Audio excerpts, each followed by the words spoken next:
Hello. Welcome to mini project number 2 for Group 4. Today we'll be walking through a problem evaluating factory downtime and helping our factory choose which option is best to suit its needs and its level of risk tolerance. So first, let's start off with some background. The problem we have been tasked with solving today is as follows. A factory has been forced to take one of its larger machines offline due to an unknown error. This machine is vital to the factory's output, and any downtime will cost the factory $3,200 a day. This has left our factory with three different options, each of which has their own costs and benefits.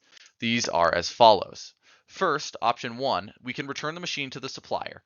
This will cost $0 up front, however we will have 10 days of downtime with a loss of $3,200 a day of revenue for each day of downtime.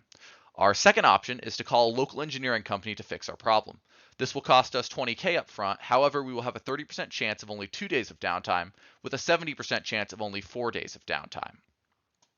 Finally, option 3 is to attempt the repair ourselves. We're mostly competent in this scenario, and we have a 50% chance of fixing our machine at no upfront cost in 5 days. However, if we fail, we will have to decide if we want to spend an extra 2 days attempting to solve the problem with a 25% chance of success, or if we want to pivot and pay the local engineering company.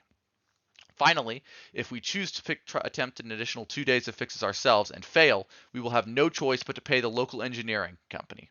Now, obviously, this is a complex decision, and therefore I'm going to hand you off to Nolan to discuss how the numbers for this issue work out and look at some decision trees.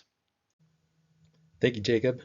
So the first part of our analysis was to go in and calculate the cost of repair and the cost of downtime for each option. And we followed the paths for our supplier repair, specialist repair, and self-repair with the specialist options. These were then used to go into our decision tree and help seed those values. So here we can see the first two branches of our decision tree. If we decide to go with the supplier, here's the price of that up at the top branch, and then the middle branch there we see the specialist repair with their 2-day and 4-day options, and that gives us an expected value of that 30,800. So we can see that the specialist repair is better than the supplier repair.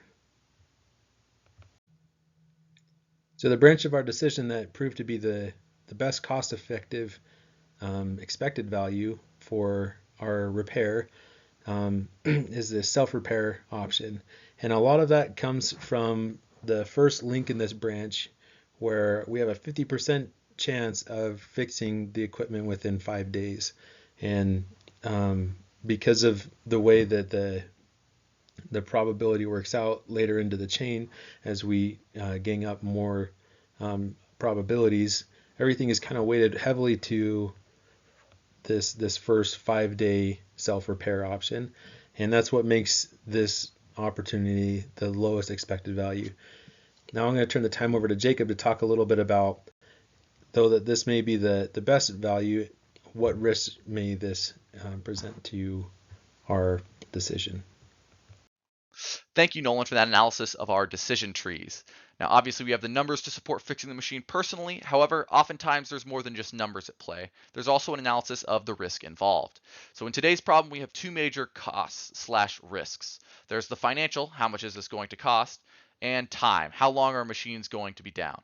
In the real world, things would be much more complex, but for today, these are the two dimensions we're going to be focusing on.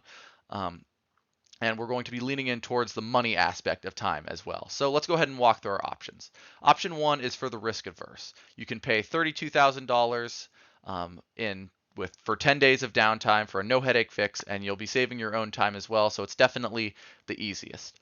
Option 2 is for someone who values their time while still having a chance at savings. We can call a local professional. It's minimally risky. It'll offer 30% chance of significant savings while being easy. A 70% chance we'll end up paying $800 to try and save $5,000. This personally is the option that I would feel most comfortable with. Then our final option, option 3, is for the gamblers. So fixing it personally has a good chance of significant savings. However, there's a 37.5% chance that this will cost us $16,000 more, at least $16,000 more than the other options. Now, obviously, there's no truly correct answer to this. It's mostly individual risk tolerance. And therefore, at the end of the day, the real question is, how lucky is our factory feeling?